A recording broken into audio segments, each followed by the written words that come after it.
좋아요, 구독.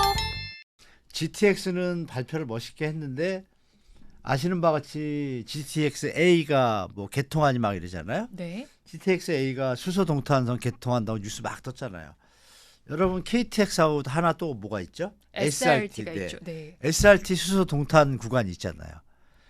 GTX는 16분 걸리고요. 네. SRT는 18분 걸려요. 아. 무슨 차이가 있어요? 웃을 일이죠. 네. 그러니까 실제로 아는 사람들은 그냥 웃죠. 뭐 원래 있던 거 있는데 굳이 그거를 개통했다고 뉴스를 막 그건 뭐예요? 부동산에 친화적인 네. 시장 친화적인 분들이 펌핑하는 거라고 저는 보고, 어. 물론 앞으로 삼성역까지 연결되면 효과는 시너지가 나겠지만 네. 삼성역이 언제 개통하냐가 중요하잖아요. 아시는 바와 같이 최근에도 그 구간에 그 공사업체를 민간업체를 입찰했는데 네. 또 유찰됐어요. 어. 한 구간. 그리고 예정이 원래 24년 말이었다가 지금 26년 말로 살짝 던졌다가 28년이 남았겠다 뭐 왔다 갔다 해요. 네. 그러면 28년이면 앞으로 5년이 남았잖아요. 5년 동안 집값이 그럼 지금 GTX 효과를 받았어요. 어디까지 네. 더 갈 거예요? 어. 갈 데가 없어요. 그러면 뭐 여러분이 이제 판단하셔야죠. 그리고 아시겠지만 KTX 기억나실 거예요. 네. 우리 젊은 분들은 잘 모르실 텐데 저희 때 KTX가 개통될 때 나라가 천지개벽할 줄 알았죠. 뭐 일일 생활권 이래가지고 네. 막상 어때요? 다 분산돼요. 음. 자가용, 기차, 버스, 비행기 분산됩니다. 네. 다만 추가적인 대체 교통수단이 하나 늘어난 거죠. 네. 다만 동탄은 이제 서울과 생활권이라 그래서 출퇴근하는 분들이 좀 계시거든요. 그러면 지대 거리와 시간병을 계산하면 서울 주택 가격의 50%, 60%이 정도가 저는 적정 수준이라고 봐요. 물론 동탄에 또 자족적인 뭐 시스템이 있지만 그 외에 이제 다른 것들은 어떻겠냐 그러면 뭐 파주도 있고 여러 군데 있잖아요. B선은 이제 착공했잖아요. B도. 네. 그럼 B가 몇 년도에 개통할까요? 아무 얘기도 없잖아요. 이게 뭐냐면 예산이 우리나라 경제가 좋고 돈을 많이 벌면 네. 예산이 들어가야 공사를 하잖아요.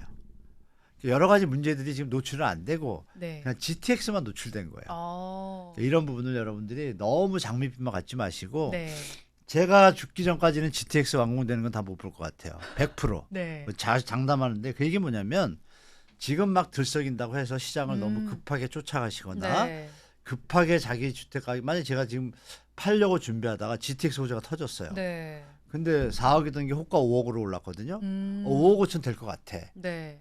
그건 현실화 될지 안 될지는 두고 네. 봐야 한다. 네, 정책과 법이 나오면 아무래도 기대감이 커질 것 같습니다. 하지만 그 안에서 너무 섣부르게 움직이지 마시고 좀 여유 있게 꼼꼼하게 따져 보자라고 전략을 제시를 해주셨습니다.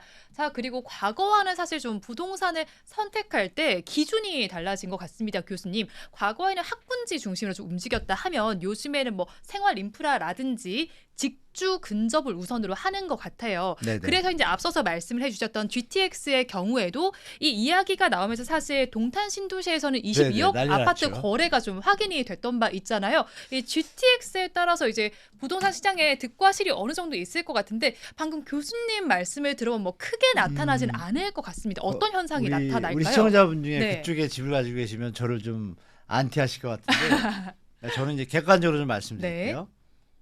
중요한 건 동탄의 거래량이 그러면 그게 그 정도면 네. 폭발적으로 늘어나야 되죠. 네. 폭발적으로 좀 거래량이 줄고 있습니다. 오. 이런 표현을 제가 해서 좀 죄송한데 네. 거래량이 안 받쳐주고 있어요. 도리어 작년 특례 보금자리론보다 GTX에 대해서 강력한 뭐 대통령의 발언도 있고 네. 국토부 장관도 얘기하고 언론도 막 쏟아줬으면 네.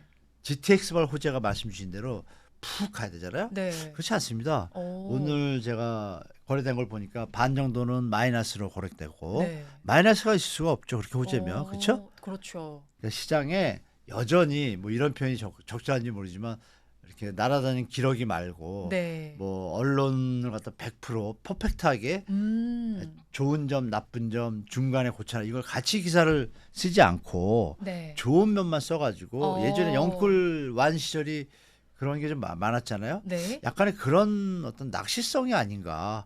이게 잔금까지 쳐야 되잖아요. 또 네. 아직 안 쳤잖아요. 네. 뭐 이런 것들에 대한 우리가 세밀한 검토가 필요하고 그러면 우리가 이거를 증명할 수 있는 거는 GTX는 분명히 호재인 건 맞죠. 네. 아까 말씀드린 것처럼 SRT 16분, 18분, 2분 차이. 네.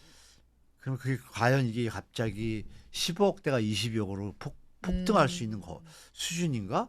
약간 합리적이진 않죠. 네. 아, 그렇다면 우리가 한 번은 체크를 하고 숨을 고르고 시장을 보셔야 되고, 특히 GTX 호재로 일례를 들어서 저 A선의 위쪽 부분, 북쪽 부분도 이제 개통하잖아요. 조금 있으면 네. 파주 운정부터 내려오는 게, 거기도 이제 일산 킨텍스 뭐 이쪽 라인 쪽에 32평이 분양가가 6억 한 5천이었던 게 막 네. 좋을 때 한 17억, 18억까지 갔어요. 오. GTX 쭉 가고 네. 쭉 빠져가지고 그 지역 주민들은 20억을 바라봐요. 네. 근데 지금 상황은 14억, 15억이에요. 더 빠졌어요. 어. 13억으로 막 갈라 그래요. 네. 개통이 점점 다가오는데. 이게 뭐냐?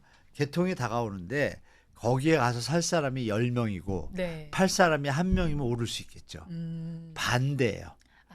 그 값에 내가 거기 가서 돈 주고 17억 주고 사서 사느니 네. 라는 사람은 적고, 네. 거기서 나는 17억 주고 팔고 딴 데로 강남 넘어가야지, 이런 사람 많은 거예요. 네. 그러면 수요공급의 논리에서 GTX의 실수요자 말고 투자 수요자들이 과연 이 실수요자들이 붙어줘서 거래가 돼야 되는데, 네. 이게 안 되면 가격이 유지할 수 있을까요? 못하죠. 네, 그러면 막상 이런 또 뭐 설이 있죠. 뭐냐면 개통하고 나면 안 오른다. 아. 이걸 여러분들 잘 모실 텐데요. 전철역이 막상 딱 개통을 하잖아요. 네. 그럼 지금까지 올랐던 게 딱 스톱합니다. 어. 더 안 올라요. 개통하고 한 달만 막 호가 오르다가 네. 조정 들어갑니다. 이거 여러분 잘 모르시는데 거의 80에서 90% 그렇습니다. 그래서 개통 전에는 절대 역세권 집을 사는 거 아닙니다. 네. 뭐 그렇게 말씀드릴게요. 그래서 GTX 호재는 좋은데 네. 이것도 중장기전으로, 그리고 동탄 지역에 차후에 분양 물량도 꽤 많거든요. 네. 지금 착공하려다 못한 것도 좀 많고, 뭐 그런 것도 눈여겨 보시면 동탄역에서 이게 22억인데 네. 제가 알기로 조금만 5분 10분 거리에 만약에 10억이다. 네. 그럼 10억짜리 사는 게 더 현명한 사람 아닐까요? 네. 그렇죠? 이게 이제 지대와 거리 안에 어떤 편익 비용과 계산하는 방법이 있는데 네. 가격이 제가 볼 때 좀 오버 슈팅됐다고 저는 개인적으로 보고 있습니다. 그럼 거기 사느니 그러면 3억 보태가지고 강남을 집을 사죠. 네. 뭐하러 그 길에서 시간을 다 버립니까? 그렇죠? 네. 근데 그 값이 과연 강남과 입지적인 요건이 똑같은가? 아니잖아요. 네. 이런 거 좀 같이 생각해 보시는 게 좋을 것 같습니다. 좋아요, 구독.